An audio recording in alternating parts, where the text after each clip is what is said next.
Perfecto simple de indicativo, verbos regulares. O que é o presente perfeito indicativo? Preste atenção. Se utiliza o pretérito perfeito simples, também denominamos ele, também chamamos de pretérito indefinido, para indicar uma ação concluída em um tempo no passado e que não guarda relação com o presente, né?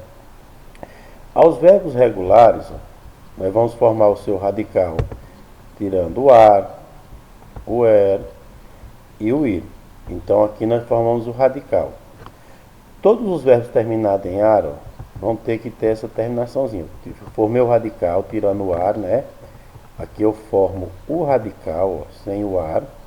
E todos os verbos vão ter essa mesma terminação. Todo verbo terminado em ar. Vamos terminar. Aste, o, amos, asteis e aron. Então, verbo comprar, ó. Comprei, compraste, comprou, compramos, comprasteis, compraram.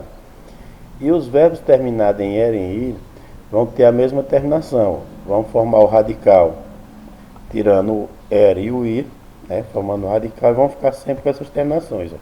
I, iste, io, imos, isteis, ieron.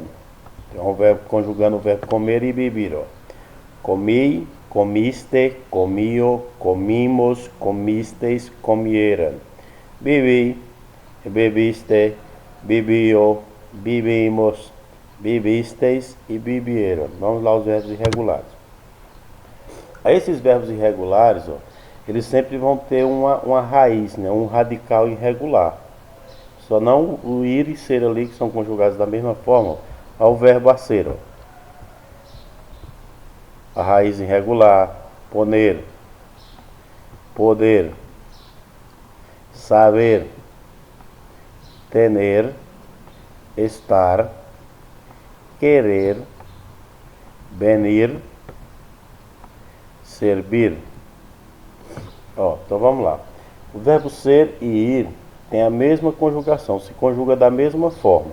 Ó, fui, fuiste, fui. Fuimos, fuisteis, fueram. Eu fui um buen aluno. Verbo ir, né? O verbo ser, desculpa. Eu fui um bom aluno. Eu fui a Madrid. Já é o verbo ir. Eu fui a Madrid. O verbo a ser, né? Que é o fazer. Hice, hiciste, isso. Terceira pessoa vai ter uma diferençazinha aqui também, né? Isso, hicimos, hicisteis, hicieram. Verbo saber, ó. Supe, supiste, supo, supimos, supisteis, supieram. Verbo querer, ó. Por exemplo, quise, quisiste, quiso, quisimos, quisisteis, quisieram. Pronto? Vamos ver alguns exemplos, ó, em frase. Como são ações, ó, com tempo determinado no passado, algumas vão ter o advérbiozinho de tempo. Ayer ou ayer, né? Ayer fuimos al clube. Ontem fomos ao clube. Pablo comprou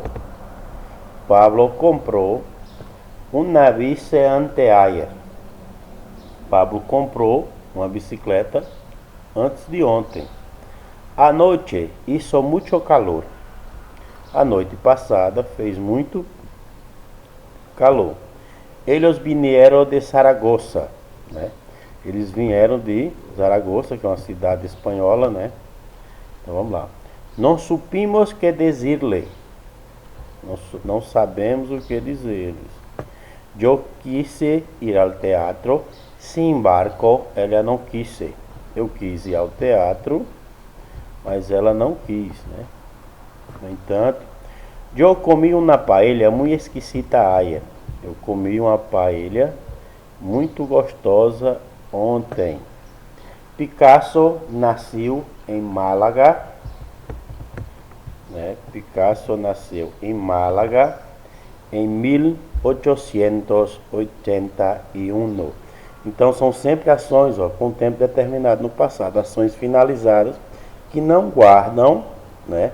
Relação com o presente. Vamos lá ao próximo assunto. Pretérito plusquamperfeito de indicativo. Aqui equivale ao mais que perfeito do português, né? Pretérito mais que perfeito do português. É uma ação, ó, que antecede a outra ação no passado, também no passado. Ó, pretérito plusquamperfeito indica que se forma com o pretérito perfeito, né, do verbo haver, que nós vamos conjugar que aqui ele tem um verbo auxiliar, e o particípio do verbo principal. Nós vamos ver as regrazinhas do particípio, né? Sempre o pretérito perfeito ele vai indicar uma anterioridade a outra ação no passado. Ele antecede a outra ação no passado. Então vai ter o verbo auxiliar. Cada pessoa que tem seu verbo auxiliar, né? Yo había, tu vos habías, él, usted había, nosotros habíamos, vosotros habíais, ellos, ellas e ustedes habían. E o verbo principal, ele fica no particípio. E quando aqueles verbos são verbos regulares, nós vamos acrescentar lá o a do ido. Por exemplo, o particípio de comprar, comprado, vender, vendido, salir, salido. E nós temos os irregulares, né? Que eu vou colocar uma relaçãozinha para vocês aqui. Hacer, hecho, romper, roto, resolver, resuelto. Vamos lá? Ó, o particípio dos verbos. Lembra que quando o verbo é regular, quando ele terminar em ar, nós vamos colocar o ado. Ó, comprar, comprado, pintar, pintado, tira o ar e coloca ado. É. E quando os verbos terminarem em er e em ir, eu sempre vou colocar o ido. Ó, eu tiro o er e o ir e acrescento o ido.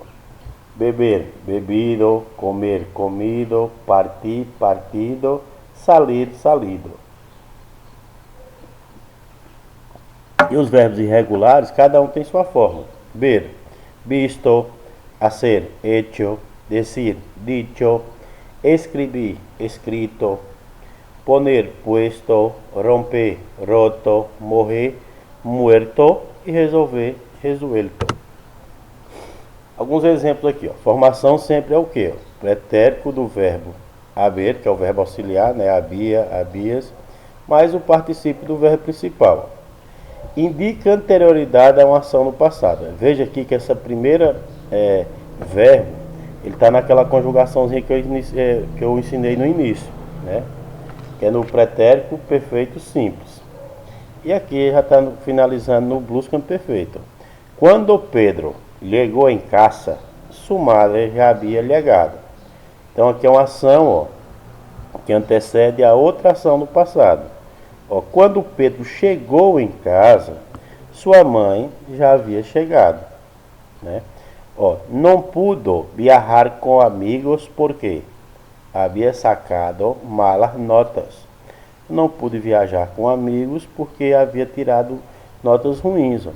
Então lembra sempre, ó, eu tenho que colocar o verbo auxiliar e o verbo principal eu tenho que colocar no particípio, com as regras do a, do ido, ou quando for verbos irregulares, com sua forma própria.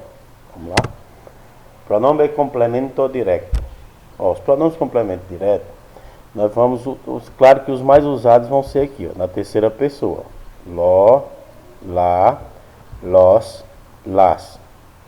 Então, yo, me, tu, vos, te, él, ellos, te, lo, la, nosotros, nós, vosotros, os, ellos, ellas e ustedes, los, las.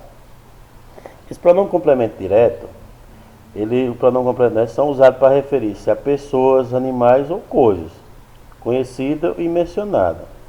Vamos ver algumas frases. Ó, veo Juan todos os dias. Então, ó, veo Juan todos os dias. Qual o nome a ser substituído aqui? Ó? Juan. E sempre que eu vou usar o pronome complemento, ó, eu vou usá-lo antes do verbo conjugado. Ó, sempre antes do verbo conjugado. Juan, palavra masculina, singular. Então, eu coloquei lo. Veo Juan todos los días, lo veo todos los días. Vi la película en la revista, publicidad, desculpa. Vi la publicidad en la película. O nome vai ser substituído aqui, ó. La publicidade. E foi que eu fiz? Eu substituí por la, sempre antes do verbo conjugado. Ó. La vi em la revista. Ó, aqui a interrogação tá erradazinha aqui, mas é porque deu um problemazinho. Então vamos lá. Ó, Elia preparou o pastel. O nome aqui já é uma pergunta. Então nós vamos utilizar o se ou não. Elia preparou o pastel. O nome a ser substituído aqui é pastel, que é bolo em espanhol, né? Se lo preparou. Não lo preparou. Palavra masculina singular, então substituir por lo. Has comprado las naranjas? Não. Naranjas eu substituí por las. Não la heis comprado. Elia, agora frases afirmativas. Elia conoce a Roberto. Elia lo conoce. Lembra que sempre que o verbo está conjugado, vem sempre antes do verbo. José vai a visitar a nós outros. Então, José vai visitar-nos ou José nos vai a visitar. Ó, quando o verbo tem um verbo no infinitivo, que no caso de visitar, nós colocamos junto ao verbo, ou nós podemos colocar antes do primeiro verbo conjugado, que é o verbo principal, ou o verbo auxiliar, que no caso o verbo ir. Então, você pode colocar antes do verbo conjugado, ou juntar ao verbo no infinitivo. Viu? Então, esses são os pronomes complementos. Para o nosso último assunto. Falsos amigos. Por que essas palavras são chamadas de falsos amigos? Porque tem uma grafia bem semelhante ao português, ou igual ou bem semelhante ao português, só que com significados distintos. A primeira frase, ó, eu selecionei alguns falsos amigos, mas durante a nossa avaliação, como vocês vão ter o auxílio da internet aí, né, vocês podem pesquisar lá, se algum que eu não coloquei aqui tiver na prova, não vem com coisa não, só dizer, eu vou pesquisar aqui o significado dele, em espanhol. Pronto. Ó, essa é Roberta, seu apelido é Rodrigues, seu sobrenome é Beta. Então, apelido ou apelido em espanhol quer dizer o sobrenome. Já a palavra sobrenome é apelido, né? Los estudiantes limpiaron el aula com la escoba, jogaram la basura em la papeleira. Limparam a sala, né, com uma vassoura, jogaram o lixo na lixeira, né, papeleira. La gata de mi hermana tiene 2 cachorros. A palavra cachorro do espanhol se remete a filhote, né? Quando eu quero dizer cachorro, eu falo perro. Minha irmã está embaraçada. A palavra embaraçada, grávida. La comida italiana é muito esquisita. Esquisita, gostosa, saborosa, né? Mi padre, que trabalha em uma oficina, levou seu coche em um talher. Meu pai, que trabalha em um escritório, levou seu carro em uma oficina. Coge todos los cubiertos, cuchara, cuchillo y tenedor. Cubiertos, talheres, né? A palavra quer dizer talheres. Cuchara, colher, cuchillo, faca, tenedor, garfo. Pedro está muito flaco. Pedro está muito magro. A palavra flaco é sinônimo de delgado. Quando eu quero dizer fraco, eu digo débil. Messi é surdo. O que eu quis dizer com essa palavra? E o Messi é canhoto, né? La hincha del Palmeiras deu muitos brincos quando el Palmeiras marcou o primeiro gol. Brincos, pulos, né? Deu pulos de alegria quando o Palmeiras marcou o gol. Então, esses são nossos assuntos para VD. Que tenham um bom dia. Adiós a todos e tirem as dúvidas, né? Adiós.